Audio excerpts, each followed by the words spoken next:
All right, welcome back, guys. It is TRE live show number 60. And we have quite a special treat for you guys today because we have special guest Greg McMillan. If you don't know who Greg McMillan is, I'd be kind of surprised. McMillan Running has been around, and he's been an institution in the running community for, honestly, decades at this point. Yeah, he's really one of the first coaches who, established a practice online, and reaching a lot of runners. And I think to this day and age, especially, he's become one of the go-to coaches for runners looking to qualify for Boston. So we thought it'd be a good topic to have him on for today. He actually has recently moved back to the Bay Area, and so we met up with him in person a few weeks ago, saw him at the SF Marathon this past weekend, and we thought it'd be great to have him on the live show. Yeah. So we're going to talk about that, but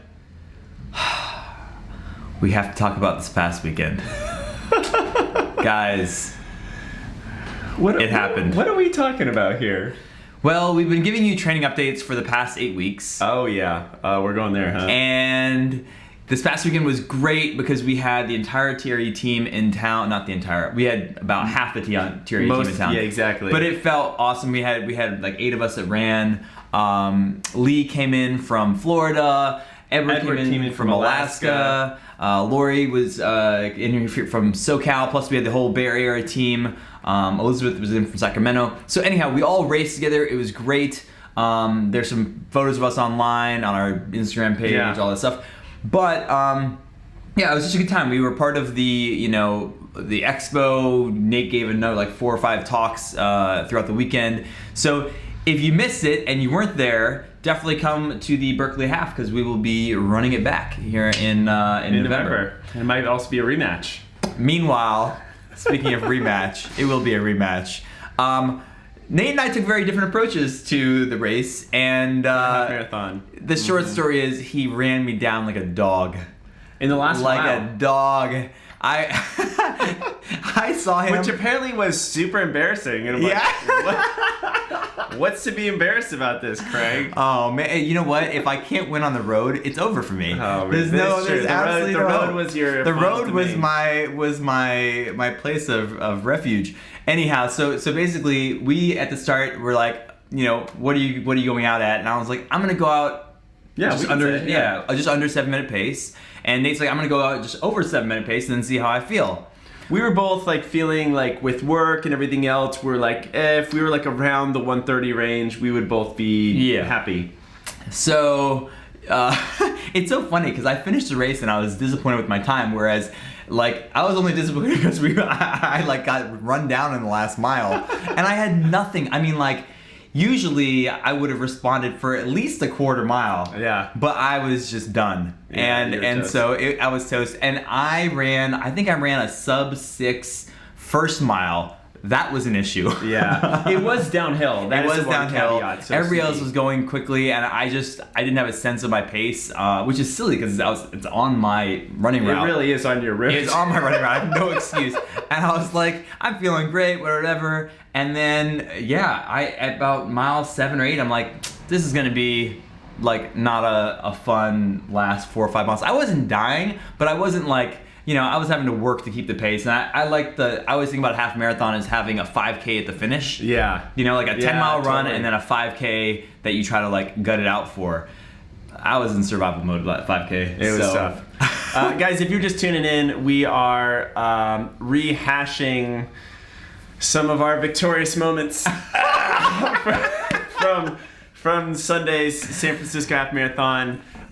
We are previewing and chatting a little bit before we get Greg McMillan on, and today we're really talking about how to qualify for the Boston Marathon. It is getting towards the fall. Some of you guys are getting cranked up for those fall races, and I know some of you have that BQ on the brain, and even if you don't, I think a lot of the tips and things we'll talk about today is just good marathon running in practice.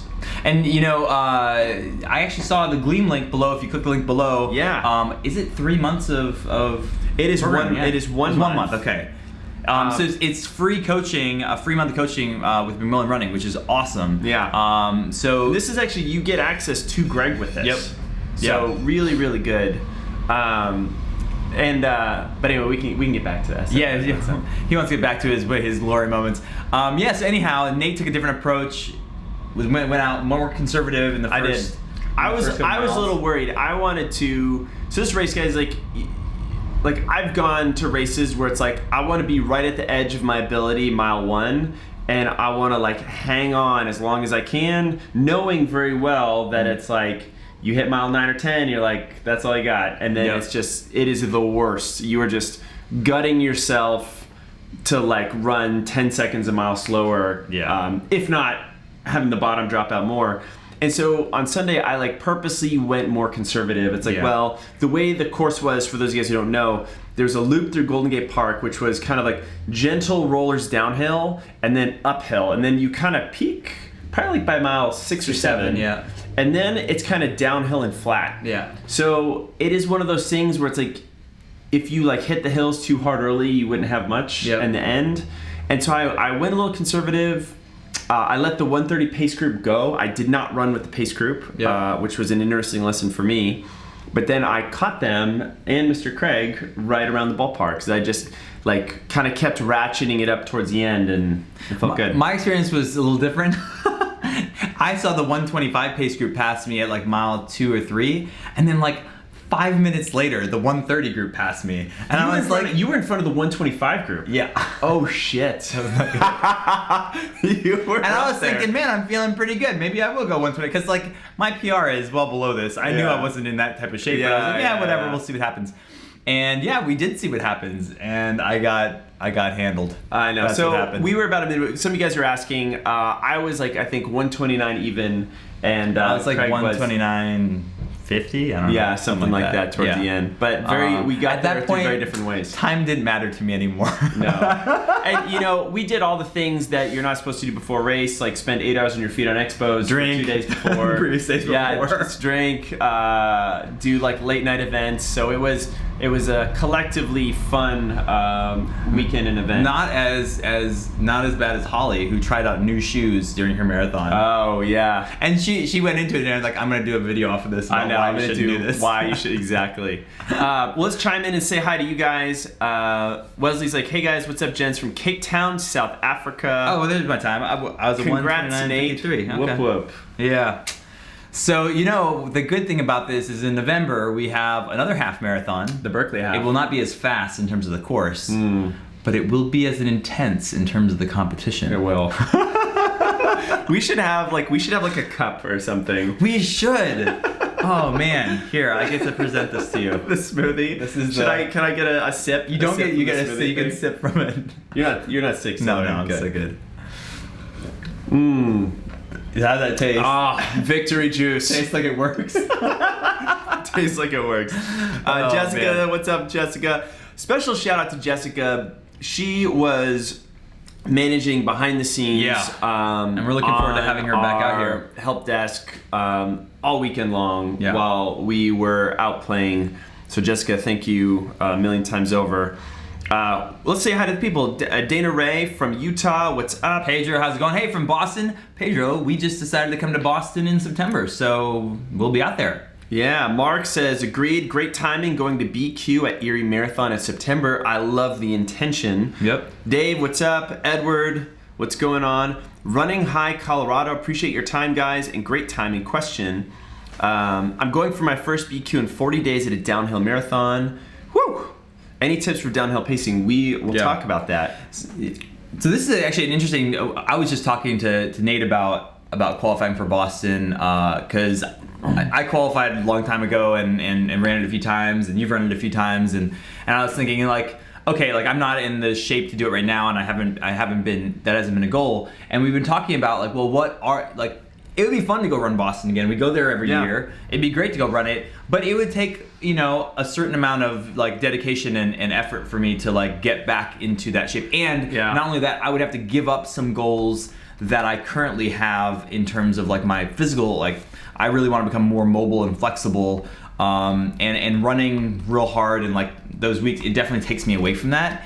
And so long term, I feel like my health can be better served by increasing my mobility. And so we started talking about like clarifying your goals. I mean, for a lot of you, Boston is not a goal of yours. It's not you run because you have, it's part of your lifestyle. For some of you, Edward's on here. Edward qualified for Boston and marched toward that goal over a long period of time and has made it there and is going to be there in April. And that's amazing. And so, we were just talking about clarifying what are your goals and then making sure that your time and your effort is spent towards those. And one of the things that we talk about very strongly, our mission being to help 1 million runners get happy and healthy on the road. It's not 1 million runners to go qualify for Boston. No. It's for you guys to be healthy and for this to be like a continual thing. And that's something that I have to continuously remind myself of because I like to get competitive and I like to race. And as soon as I get in oh, cool. So if I run, if I start putting in 50-mile weeks, then what if I can go to 60-mile weeks, and then inevitably I have to adjust there's this. I was just talking to some runners this morning, actually, some of our sponsored athletes on that we work with, through different social media channels, but mostly Instagram. And one of them was just relaying her story getting into running. It's like a very common one where in the beginning, that first year or two, every time you run, it's a new PR. Yeah. Because you're just improving so much, and it just feels really exciting, and you go bigger, and you're like, oh, this is awesome. But then you get to the point where you've squeezed the juice of all the low-hanging fruit, and you have to work harder for smaller gains. And then sometimes you have races that don't go well, and then sometimes you go through periods where you're in a little trough for a while. And sometimes that's training. We can help you get out of that stuff. But the mental side of riding those waves over a longer period and going in and out of being competitive. Right? Because you've been competitive for years. I've gone through phases where I have taken this more seriously than anything else. Yeah. And now I'm probably somewhere in between, but there's a while I had to leave it for a little while and literally not run. The last couple of years I've been kind of getting back into it. It felt fun to race on Sunday. And just seeing that as a bigger part of the running journey. But I think it's really common if you're new to get really excited, you're all in, and then a few things go wrong and you're like, I'm out. I want to stop. Yeah, and I think it's nice also to have different parts of yourself. If you are always in the competitive field of running, which I was, you sometimes don't allow for having it enter your life. It's such an amazing sport to be a part of, and I really felt, especially this weekend, having the whole team out there, the effect of running as a community. Meeting a lot of our runners, meeting the team, and racing together, hanging out after. That was so fun. I was it was Nate, really fun. The majority of my running career, especially on for road races, I get up by myself, and I know a lot of you guys do too. You get up by yourself, you show up at the starting line, you run the race. I'd hobble back to my car, get in a cab, come back home, and then maybe get a call from somebody a couple hours later hey, can you come up the brunt? Nobody even knows that I ran the race. Yeah. And so it was so great to take it in a slightly different way, and we had some friendly competition going on. It's awesome.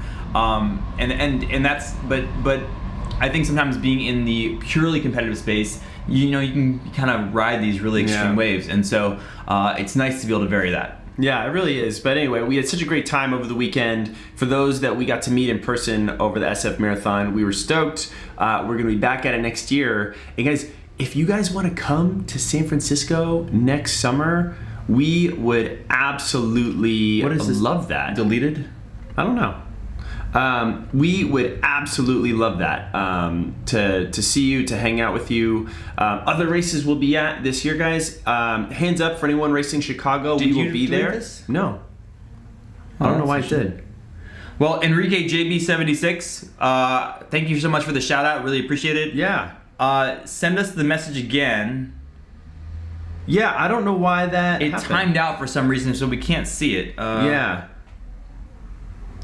I think it's done automatically. Anyway, we got something weird with our chat, Anyhow, guys. you can just do a normal chat this time. We'll look for your name and make sure that we get your question. But thank you so much for the shout out. There's a thing called, if you haven't checked it out on YouTube, there's a thing called Super Chat, and you can ask a question, and we'll make sure we get to answer it. You can basically drop us a tip. Yeah. Let's see here what else says things. Sam says, hey bros, track Nate, Craig, and Ollie at SF Race. Best part when the runner markers split, when Nate turned up the juice, I smiled. Dude, this is the only time I can soak this in. This is amazing, man. No, I mean, honestly, he also followed our training program a little closer than I did. So. I did train the half. I trained our advanced program, which I really appreciated. It was difficult. So guys, we are going to have Greg call in a couple minutes. I'm just going to text him to let him know we're going to take him in about 3 minutes. So we're super excited to talk to him. So your questions around the Boston Marathon, downhill runs, pace groups, how do you know when you're ready to run certain times? Those are all things we are going to get into. Yeah, absolutely. What else? What else can we say about this past race this week? You know, so how the legs? Honestly, how they recovering? Coming back from the half marathon, on Sunday and on Monday, I was like, man, this is a lot of soreness to deal with. Considering I just ran a half, because running 13 miles on the weekend just on a normal training run doesn't really bother me at all. What's your recovery been? I've been going post-race recovery. Yeah, I've been going through like a mobility, like an hour-long mobility plus strength thing. Tuesday, Wednesday, Thursday. So last 3 days. Yeah. Monday I took totally off and walked my dog on the beach with my wife. Tuesday I went in the gym and I did some not a lot, but just a few heavy lunges, which felt kind of good underneath the bar. Just some just a little easy rower stuff. Easy I've been stuff doing kettlebell stuff, a lot of mobility. That felt really good. Wednesday I did actually feel like I could run. Oh, did you? Okay. So I took Nora out for 4.5 miles, a mix of road and trail. And then I used my the power sander. The buff. Oh, I have not used. I've been using the Normatec boots. Actually, the Normatec boots are great. I've been sitting on my couch playing a lot of guitar. Does that count as recovery? Honestly, the amount of recovery that I feel physically in my legs, it was really crunchy on Sunday and Monday, and then it really dropped off Tuesday, Wednesday, Thursday. As soon as I got moving again, it's silly for me to say this since we say it all the time to you guys, but I am just constantly reminded of how much movement is healing. Yeah, it really is. Movement is a healing. It gets your blood working. It gets your sitting on the couch does not help you. It doesn't help. So I did a lot of some good quads and calves. In the beginning, I think my legs were so crispy. I didn't want to go that deep on the massage. There was a lot of lighter stuff. And then yesterday I was able to get in a little bit deeper. This morning I lifted and worked out a little bit more. You've got a massage. I found this old gift certificate from 2014 for a 90-minute Thai massage. So I'll be taking in that tomorrow. I know. Guys, I couldn't find the power buff. I wanted to show it to you. Maybe if Craig shows me where it is, we'll be able to drag it out. Yeah, it's kind of fun. But we're ready to have Mr. Greg McMillan call in, which will be super fun here. And Edward, Coach Morgan did kill it. 12th woman overall. Morgan is a newer local coach. She's been working with us the last couple months. Really awesome. Fun, young, energetic, wants to really build up there. Oh yeah, this is the toy. So guys, check this out real quick. You plug it in? I'm gonna plug it in. I don't think you're gonna plug it in there. You don't think it'll work? Oh, does it? Okay, yeah, sure. Cool. So this thing, it's $30. You buy it your car, and it just, gets a little vibration. No batteries needed. Just get these shoulders. You want me to actually do it? Oh yeah. I thought this was a demonstration. So then you talk like this. Really?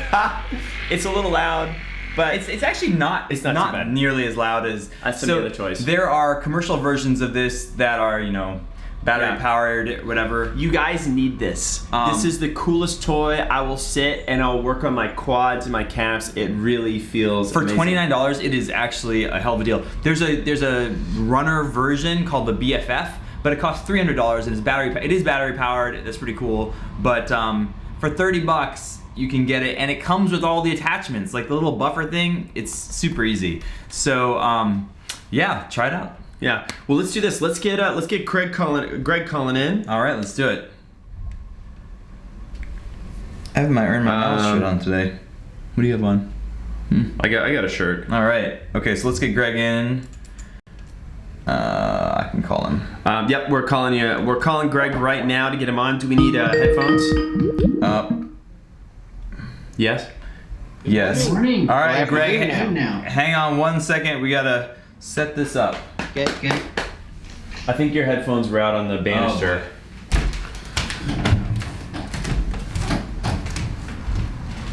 Wahoo. All right, I don't know if, oh, there we go. I'm in this part of the screen. Set me on wild goose chase. Guys, it might be a little echoey for a second. I actually don't know if we need these right now. Let's see if you guys can hear all right. Okay, hold on. Let me get this over. Video chat. Yeah, there we go. Transition over. All right. All right. Nice. So, Greg, you want to say something?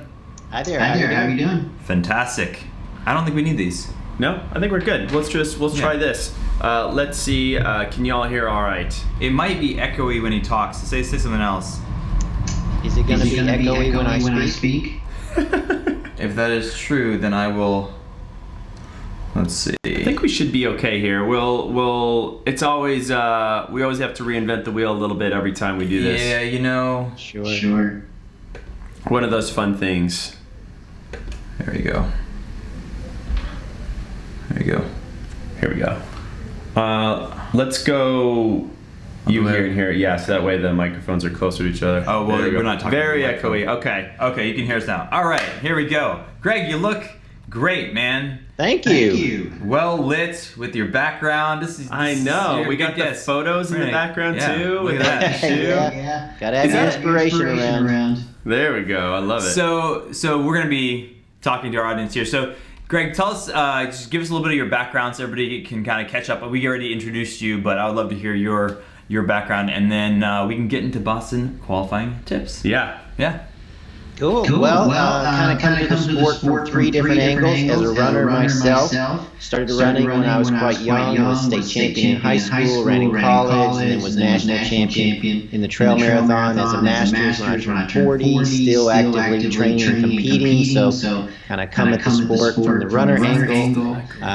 Started coaching when I was quite young. Got to work with some of the world's best coaches throughout the last 25 years or so. Have coached beginning runners, just getting off the couch, all the way up to age groupers, Boston qualifiers, won national champions, world championship competitors, and Olympians.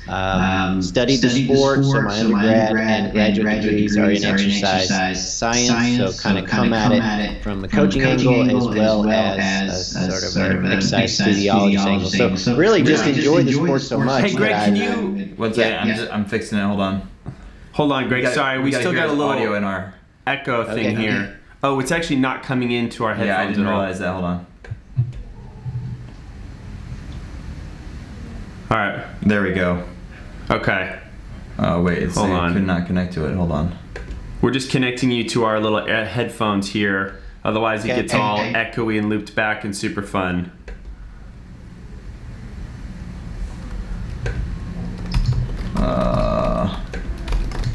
Why don't you get some questions from our audience while I fix this?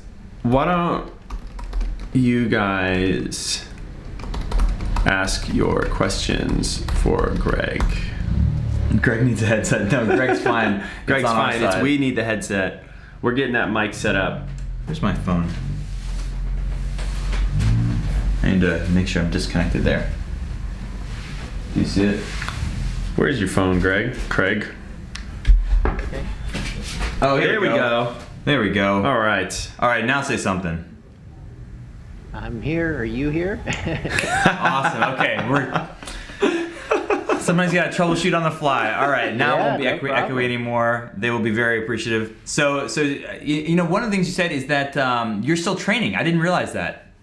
Yeah, I love it. I mean, running for me is part sort of my time to myself to kind of, you know. Yeah. It's like meditation. It's like the thing that you allow yourself to kind of think through your day, and you know, it makes me a better person, I think, when I go run. But I still enjoy challenging myself. I think part of what's fun about running is the individual challenge that you have sort of with yourself, and so I still really enjoy that. So in terms of your personal schedule, like what is, like, do you have goal races? Do you still have you know, like your own personal goals? Is it mostly running recreationally, or are you still racing and like trying to improve your times in your category now? Yeah, I still race. I raced on 4th of July, a 5K. I'll do a series of races this fall with the cross-country schedule that's available here in the Bay Area, so I'll do those races. So for me, Right now, it's a lot about focusing on shorter distances, so things from the mile to say the 10K is my focus at this point. But I mean, it's just fun to get out there and compete. I think that's you know, running ultimately is you versus you. So there's lots of sort of personal victories within each race for sure. Yeah, awesome. You know, Greg, with so many athletes who tend to stray towards the longer distances, the half and the full, what makes the mile and the 5K still exciting for you? Well, for me, because I'm really better at the shorter races, I'm more of kind of the speedster version of a runner. You know, in these categories of runners, you classify me more as I do better in the shorter races, more speed workouts. I do better at those than I do the longer races. And even though I was national champion at the trail marathon, I feel like the marathon is not a great distance for me. It's a really challenging race for me to prepare for. So as I'm getting older, I've sort of, you know, done a lot of marathons and had success there, but I kind of want to move toward, all right, I want to get that feeling that I had in high school when I was state champion in the mile. I want to get back to doing some of those workouts, because obviously as you age, doing some of that faster, more strenuous type work is really good, so that you don't lose your speed and lose your stride and all of those kinds of things. So for me, it's a perfect fit to take some time to work on the shorter things. I'm not saying I'll never do a marathon again, because likely I will, but for this period of time, it's kind of fun to focus on shorter things. I hear you there. What, and I think people just would love to hear this, or at least relate to it, like, the marathon training is challenging. You mentioned that, like, that training was challenging for you. Like, what were some of the challenges that you would kind of face personally with that?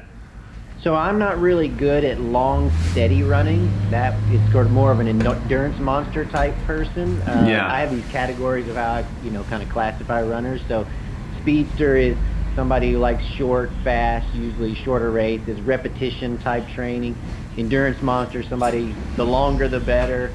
Steady running is better, and anything short kind of stresses them. So for me to go and do marathon type training, that requires a lot of the types of running that I'm not particularly good at. And so it requires sort of me to bring my A game every time I'm doing one of these workouts. It just doesn't come to me as naturally as doing the shorter stuff. And so that's what makes it more difficult for me as more of a speedster type runner to do the marathon. And I think runners start to figure this out as they train more, and maybe if they train in a group, they're like, wow, I'm so much better than my training partner at these types of runs, but with these others, she beats me. And why is that? And that's sort of teasing out the type of runner you are, which some of it is physiology and some of it is psychology. So for me, those longer races can be, I can do them, but the training is just a little bit more challenging for me from that standpoint. Yeah.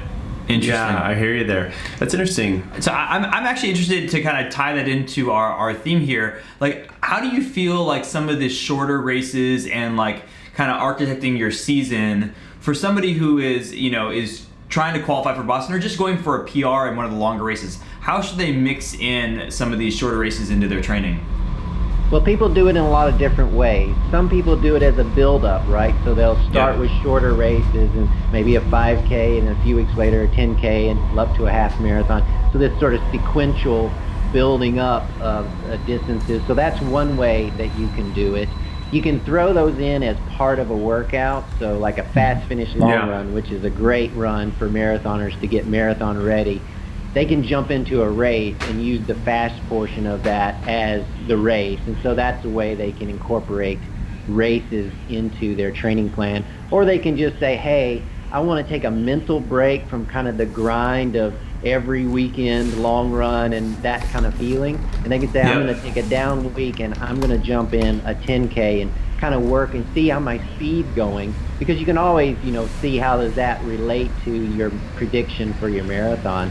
So lots of ways that people kind of integrate it. And I've worked with some athletes that are like, I'm not going to race, all my eggs have to be in this basket, I only want to focus on the marathon. But I think that most of us like the break, the camaraderie of going to a race, mixing up the training a little bit. And I think it's good to be a well-rounded runner no matter what your goal is. It's good to have variety in your training different gears, and racing experiences. Yeah, we our mutual friend Mario Fraioli, who has the Morning Shakeout newsletter and podcast, which I highly recommend you guys tune into both if you haven't already. He kind of appears in our show every once in a while. In like a 6-month period, he raced a 50-mile race in November, ran Boston, and then he squeezed out a pretty darn fast mile in June. So it's kind of cool just to see that type of range, and it's just sort of fun to. And he went after each one. Like it wasn't like I'm just soft pedaling the mile. Like he trained and ran hard. And one of the things I definitely felt, this is just anecdotal, but this is my first time towing the line was on Sunday, and I just felt like the lack of like mental sharpness around racing, just because I hadn't, last time I raced was a trail run, and it was 8 months ago. Yeah, that's why I showed up on a starting line the week before, just get the edge, get the gears going. Okay, Greg, if you haven't caught earlier, Craig and I had very different race experiences at the SF Marathon. We raced at similar times, but we did it very different ways, and one of us passed the other person right around mile 12. It wasn't me. It was great. It was a really well executed plan on his part, and I just did not have the responsiveness mentally. I think it was really because we weren't that far off of time, but mentally I was totally out of it by the time the end of the race came around, and I wasn't attacking people. Instead, I was being attacked. Back. I was being chased down. So we have a lot of different questions around Boston. I want to get into it. Everything from it's fall, people ramping up for that fall race. A lot of times people use these fall races for qualifying for Boston. Really now it's I guess you can still qualify for 2019 or the year after. And I wanted to just talk about like how you approach that. You have so many athletes that you bring to the Boston Marathon starting line every single year. And I think we'd all benefit from hearing some of those experiences. GDK Mouse asks, one of our lovely YouTube regulars, has a specific question on pace groups, and maybe we could just start here, something super specific. She says, what are the main benefits of keeping with the pace groups during a marathon? I've always tried to keep up with them, but always seem to fall behind and end up mile 18 way behind. And I think my potential follow-on to that, Greg, would be, is it smart to run with the pace groups, or are there times where you purposely shouldn't run with them?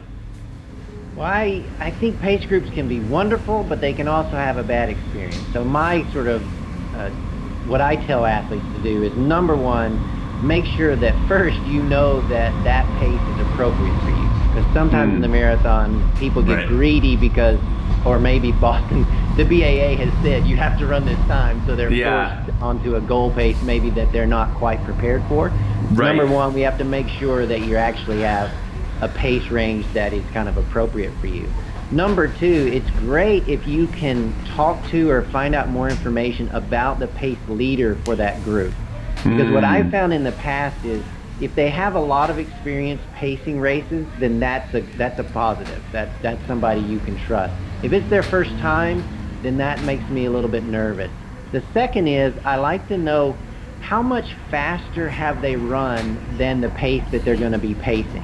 Because what I've found in the past is, if somebody is pacing a group that is significantly slower than they've run, so say they're a 3-hour marathoner and they're pacing a 4-hour group, that's a very difficult job. You'd think it'd be easier because they're just running much slower than their normal pace. That's a good point. But that's a weird pace for them. That's not a normal pace that they run a lot. And so mentally for them, I think it's tough. So I kind of like it if somebody's pacing a group that's, obviously slower than their best time in the marathon, but not a lot slower. Something that they kind of have they can relate to that pace.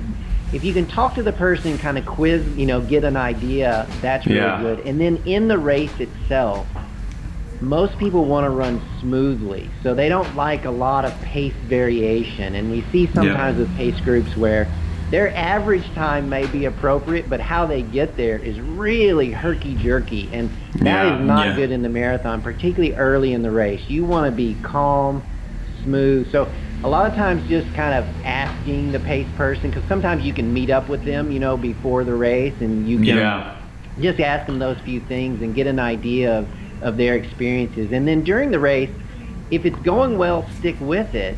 And if it's not, if it's bothering you, then don't. Be in control of your own destiny. Most of the time you can link up with people, ask them, what pace are you going for, that sort of thing. Yep. And know if you've got a few buddies that you can link up with. Yeah. So I think it can be hit or miss. It's mostly a hit, but there can be situations. And I'm just always like, take care of yourself. Learn about that person as much as you can so you can see if it's going to be a positive experience. Yeah, it sounds like you're saying like don't like completely blindly cede control over to some person you really don't know over your race, and that you're still ultimately in charge of this thing. So because you want to have a positive experience, and so if you're stressed about the pacing and how it's being done, or the group or whatever it is, don't be part of it, because that's a negative, and you need to be as calm and sort of saving all that mental energy for later in the race when it gets difficult. I've always felt that, like, when I was doing track races and I was really staying on somebody's tail, like the cost of leaving them or having them determine the pace sometimes was costly in the race.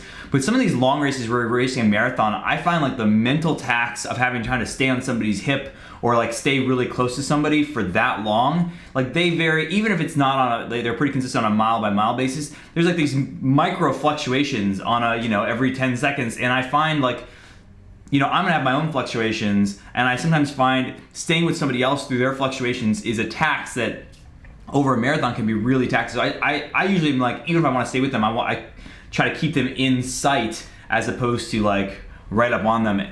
But that's a lot of a personal thing. I mean, some people find a lot of support by saying, hey, like if I'm with this person, I know I'm on the right pace, and I find security in that.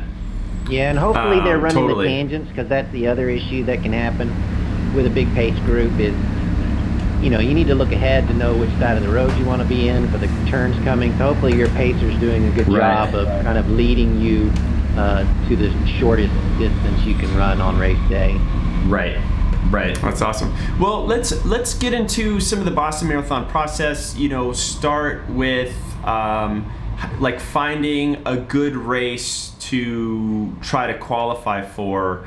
What is your advice there, Greg? Like, how do you, when your athletes talk about that, like how do you guide them in terms of like what marathon or types of courses they should be choosing when qualifying? Well, if they are they have a big cushion, they know they're going to qualify, and they're probably going to qualify with plenty of time, then that opens up more races so they can kind of choose, what they want to do. For those athletes that it's going to be tight and they want to make sure that they get qualified, then we're trying to look for flat races or slightly downhill races to allow them a good chance of succeeding. And then weather is the big thing, where we're trying to figure out, where can you race where you have the highest probability of good weather. Sometimes having backup plans is really important. Right now it's kind of a stressful time because a lot of people are trying to get their last race in before that cutoff for 2019, which is in September. So we don't have as many, options there. But once it kind of opens up, if you're looking at 2020, then you can go to what's a flat, fast race or a downhill race, and then think about the size race that kind of suits your mentality. Chicago's a fantastic race, but it is a gigantic race. So if you're not comfortable in those kind of situations, you might want to choose a smaller race. There's so much great information for runners now, because there's usually lots of dialogue after the race, talking about the race, reviews of the race. You can go on Strava and look at people's splits, so know how they paced the race for people that were successful. So there's like so much information you can gather. So you just try to kind of think about that and figure out if there's a race or two you can target. Now, when it comes to, key workouts, like let's presume we have a runner who has somewhat of a realistic time goal, because that's part of the thing, right? If you have someone who their last marathon is 4 hours and they need to run a 3:10 or a 3:15, you're like, well, like we need to see something closer. But let's say they're in that ballpark. What are some important workouts they should be hitting that will help prepare them for that specific pace? And this might get into, race pace put into long runs. Like, how do you approach that? Well, there's lots of different workouts people can do, but for people to be successful in the marathon, the most important workout they can, from a performance standpoint, not just if you want to finish the race, but we're talking about somebody who has experience and they're trying to run faster than they have. Yeah. Then the fast finish long run, which is a simple idea, right? You start easy, the bulk of the run is sort of at your normal long run pace, but then the last 45 minutes to an hour, you're trying to run at your goal marathon pace. And then the last sort of 10 to 15 minutes, you run as hard as you can, kind of empty the tank. Those exposures to that type of feeling, and you kind of mentioned it earlier, Craig, it gives you an opportunity to feel that suffering, the mental suffering, and sort of what you have to do in your mind to keep going. It's hard to get that exposure when you're marathon training. It's easy to do in the 5Ks. You can run a whole bunch of them. But for these longer races, you have to have, 3 or 4 of those kinds of exposures in the last 10 or 12 weeks before your race to kind of get you mentally ready. And there's, of course, a whole host of physiological adaptations that come from that. So I would say the fast finish long run is a great one to do for athletes trying to get that extra bump to the end. Second and third, I would say, would be some goal pace running so that they really do dial in. And these can be repetitions where they might do 3 or 4 times 2 miles at their goal marathon pace with, a couple of minutes in between or 3 minutes in between. Or they could do a continuous run. They might jump in a half marathon race and run it at goal marathon pace. So getting more exposure so they get more economical at their goal pace. And then I think a few things where you suffer a bit, where you are challenging yourself to run a little bit faster, kind of 5K to 10K type speeds for people where you're working on that VO2 max and you do kind of challenge yourself in that. Those are 3 simple ways that people can get ready, but you try to address the most race specific things first and then kind of work backwards. We have two questions here, and I'm going to add one of my own. One is that, we have Sam who's asking us, what's the longest run you recommend? And tied in with that question, I'll add, when you talk about a faster finish for that long run, how slow are you going compared to race pace on the slow part of the run? So to the last question, which is the one I can remember, is... The first part is your regular long run pace. So whatever that is, that's going to be for the start of your run. And that will vary depending on the level of the athlete, the performance ability of the athlete. But it's just regular pace. And then usually for the last hour or so of that run, you would like to be averaging your goal marathon pace. And so if you're doing, say, an 18-mile fast finish long run, you might do 10 miles at your regular easy run or your long run pace. And then you would sort of gradually pick it up and you'd probably try to run 4 to 6 miles at your goal marathon pace. So you get a little goal pace running. And then the last 1, 2, or 3 miles, you pick it up. You push yourself a little bit so that you're challenging yourself to run quickly when you're tired, which is all it is in the marathon, is challenging yourself to run quickly, which means stay on pace while you're tired. That's kind of how that fast finish long run goes. And so it varies, the pace exactly varies a little bit by athlete, just by the nature of long run pace. Of course. But it's easy in the beginning, conversational, just like they normally do, but then you kind of ramp it up from there. I love it. The initial question was the longest long run that you usually recommend. And Greg, before you answer that, I just want to give a little reminder and shout out for you guys tuning in. Greg is here, and there's an opportunity in this week's giveaway to get a free month of coaching with Greg. All you need to do is hit the Gleam link. Different ways to enter to check out Greg's website. He does great things on Twitter. For you Twitter people out there, get on there, as well as his Instagram, and you'll be able to go in. We will do the drawing at the end of next week's live show. Sounds good. Let's go back. Let's go back to the long runs. The initial question from Sam was, Greg's all like, I don't care about the Gleam. I want to know the answer. Longest long run that you recommend? So it varies by athlete. And so here's how I break it up, which is a little bit different than some people we're looking will for break one it up. number, no explanation. What's that? So we're looking for one number, no explanation. Yeah, just Yes. the universal number, Greg. One size fits all. That's what we know about running. I get this Exactly. question a lot. So here's kind of my parameters. So if you are what I would consider a fast marathoner, kind of the 3-hour type marathoner, those people kind of at the front of the pack, then I think the maximum long run should be the same duration as your marathon time, or your marathon time plus 30 to 45 minutes. So for example, if you were a 2-hour and 45-minute marathoner, your longest long run would build up to 2 hours and 45 minutes, up to 3 hours and 30 minutes. So it's at your long run duration and a little bit longer. That works for the faster folks. For kind of the middle of the pack, say 4-hour marathon or somewhere around there, I like the maximum long run to be your marathon goal time minus 15 to 30 minutes to your marathon time plus 15 to 30 minutes. So for example, if you're a 4-hour marathoner, your longest long run might be 3.5 hours to 4.5 hours, somewhere kind of in that range. And then if you're a 5 or 6-hour marathoner, then the maximum long run is actually less than your marathon goal time, and so more in the 4 to 4.5 hours. So that's a lot to digest. That makes a lot of sense.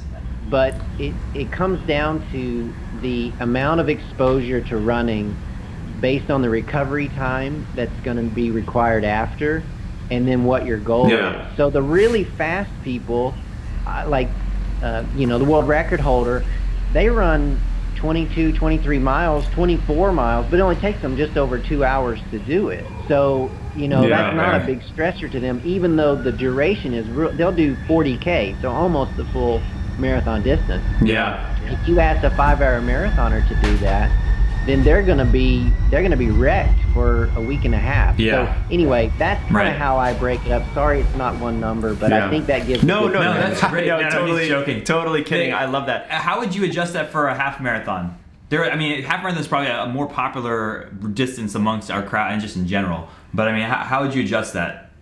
It's almost the same way, so that if you have really fast people, then they're probably running farther than the marathon, the half marathon distance, and then for time, it'll be longer than they expect to run the race. Whereas if you have slower runners who maybe they're running 2 hours or 2 hours and 15, as opposed to the fast runners running an hour to an hour 15, then they're building up just to the duration of theirs. So getting in a 2-hour long run, they won't cover 13 miles in that, but it gives them exposure to that duration. So you can kind of use that same concept. So, because in training, we have to think about the duration of your event, which may be different than the distance, even though you're running the same distance as other people, right? So a 2-hour marathoner, because I've coached 2 hours and 10-minute marathoners, and I've coached 6-hour marathoners. Same distance, but the duration's completely different. So they're really preparing for two different races. That's very interesting. Totally, both nutritionally too, as well as physiologically. So kind of a question around from Carla and from Shayna, and they're kind of asking around the same thing, specifically like, how long do you recommend training to qualify if you've never run a marathon before? So people who are excited about the Boston Marathon, they've never done a marathon before. How do you guide them there? Yeah, and what distance do they target initially? Is it they go for marathoning right away? Do they focus on a 5K, 10K? How would you guide them? Well, I would have them do shorter races to get a predictor. So they could go and run a 10K or run a half marathon, train for that, and then see what does it predict for their marathon time. So if it predicts something around their Boston qualifying time, then they can feel, hey, okay, I'm kind of ready to go and give it a shot. If their shorter distances are predicting something that's significantly slower than their Boston qualifying time, they really need to spend time getting faster first, so that those times begin to get in line with their marathon, their Boston qualifying time. That's kind of a requirement. Otherwise, you don't have the skill set yet to really do it. Now, some people, they just jump in and qualify immediately because They never even knew they had that ability. But for most of us, I think our shorter races give us an idea of whether we're prepared or not. Yeah, I love that. Very That's cool. really great. Yep. Mark asked this, slow start, fast finish, or just a more consistent pace over the entire race? I think that's kind of like the negative split, even split, The Nate model or the kind of Craig thing. model? That's right. So for the marathon, if it's a regular course, so not some crazy course that has some features that you'd have to take into account. Yeah. An even split to up to 2.5% negative split works best for runners. So if it's a really flat course and you're more of an endurance monster type person, so the longer the better, then that even split works really well. If you're more of a speedster type, then a little bit more of a negative split, but anything kind of even to up to 2.5% negative in the marathon seems to work really well. It's really tough for runners because they feel like, I've lost that time, how am I possibly going to make it up? But if you look at across races, and I've been doing this for a long time, at like really high levels as well as the rest of us, you can make up that time in the second half much easier than you think you can, and you can lose a ton of time if you bank a lot of time early. So I like you don't say. To slightly negative split in races, unless the course requires you to do something a little bit different. Right, there's some crazy hills early on that's going to affect your speed and everything. Sort of speaking so if of... it's like a really steep downhill course, then you don't have to negative split that. You can evenly split it, and it's like a negative because it's downhill. So something like that would be Right. Yeah. Interesting. So... Time-wise. Yeah, we're almost there, guys. In about 4 or 5 minutes, we're gonna do our giveaway from this last week's show. But I have kind of a coach to coach question. You've been at it for a while, and maybe at some point the big device was a Timex watch that you could wear, or a heart monitor. Greg, I remember you were telling me when you started coaching athletes early on that you would fax them their workouts. Yeah. Yep. Yeah, coaching pre-email, which is so cool. He will not fax you your workouts if you win the giveaway today. No, you will. So that's been integrated. Yeah. Carrier pigeon. We've moved up. But in this day and age, with all of the wearables out there, with watches, GPS watches, pace, heart rate, how do you use it? If you use it at all? I'm sure your athletes ask you about this stuff all the time. Like, how do you use this stuff in with training? Well, everything has to come back to effort. So any other external thing has to be teaching you about your own effort. So you kind of have an idea of this feeling I can sustain for a while, this feeling I can't. So if I need to sustain it for a while and I'm running this too hard, I know where the red lines are for different kind of things. So it all has to come back to effort. And the external numbers help us kind of guide us toward that. The benefit of us knowing more, and this is what we studied in exercise physiology, is now we can apply the proven methods that all these great coaches and athletes from the past have taught us. We can apply it to each individual athlete, and so we can know better, this pace range is good for you, but it wouldn't be good for this other person because they're kind of in a different situation than you are. The same with heart rate, though heart rate has some significant limitations with heat in the heat and humidity like we are having in most of the U.S. now. So that comes with its conflicts. So it kind of depends on what the athlete likes, what they want to use. And I try to just take it all in and say, how did you feel running that pace? Yeah. Or how did you feel at that heart rate? Or how did you feel over that type of terrain? Because that is giving me the information that I need as a coach, because you guys know this. I mean, you can go out and really push yourself to hit certain paces, or you could run at 50% and hit those same paces. Which one's a better workout? The one where you're at 50% because it's less effort to run the same pace. So it's kind of like, give me the numbers, but tell me how you felt doing it. And it all kind of comes together. So it's one of those deals where you can get overwhelmed with the technology, but it really should just be coming back to you, and you ultimately should be able to throw off all your devices and in the end go and train just by your own effort, and that would probably suit you quite well. It takes a little experience to do that, and most people don't, but that's the way it is. Have you delved into power at all? And it's a new thing. One of our coaches is really into it, Edward, and we've toyed with it. I know. I raced with a power meter from Stride on Sunday. I didn't have any numbers spitting at me during the race, but I just looked at it later. It's just sort of interesting. Triathlete background, I was familiar racing with the power meter on the bike, so I kind of knew the ebbs and flows of that. It's still interesting, actually. My story with power, my coach would have me take a piece of black tape over the power meter on the bike when I raced, and I always had my best races when I didn't look at the power meter in the moment. Yeah, I remember a story when heart rate monitors come out. Two guys are racing. One guy's got a heart rate monitor, the other guy doesn't.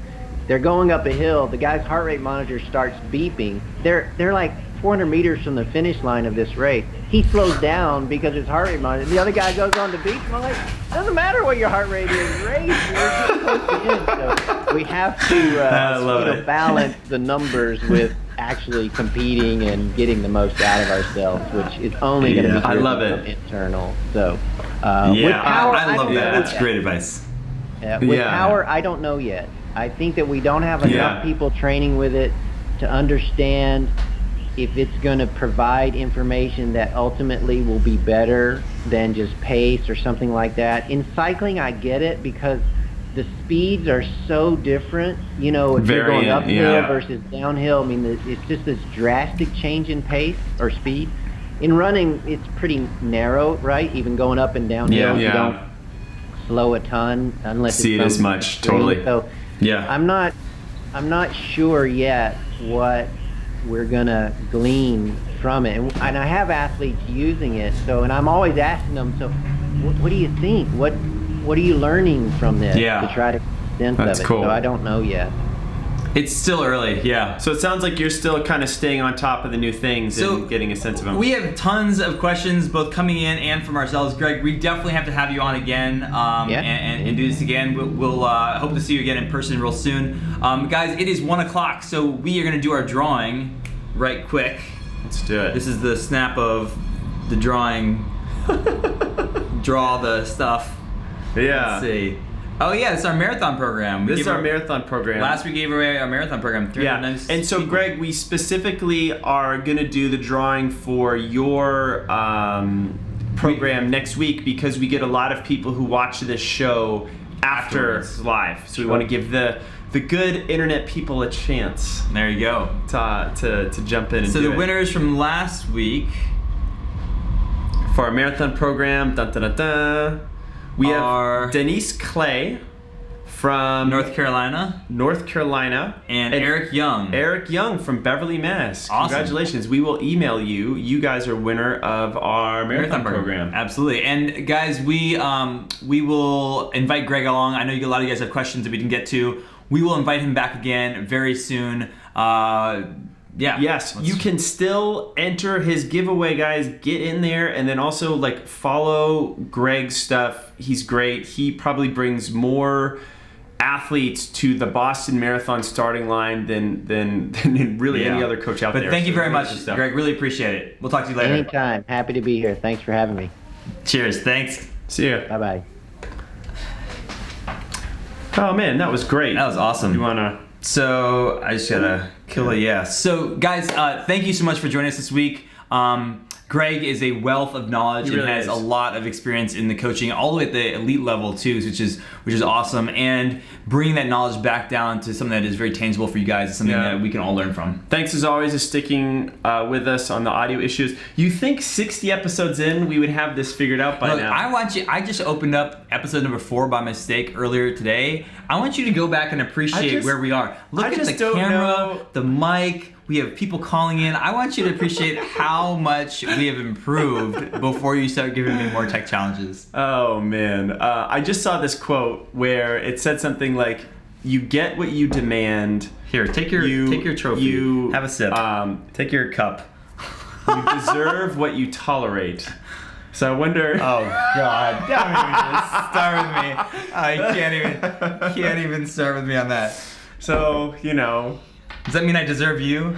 They deserve each other. That's always fun. Anyway, guys, nice work. Good job out there. If you're listening online, happy hello. Hope you're running, enjoying yourself. Yeah. We will see you next week for episode 61. Yep. We actually have a really fun one. We have a guy coming in who does a lot of nutrition and cooking specifically for That's like right. inflammatory style diets, and he has a very interesting story And making it accessible to everybody, which is I think one of the crucial and elements. he's going to come in and basically feed us. So, really? Yeah, Oh, we're going to sweet. get a bunch of food. Awesome. So anyway, we'll see you guys next week. Yeah. See you guys.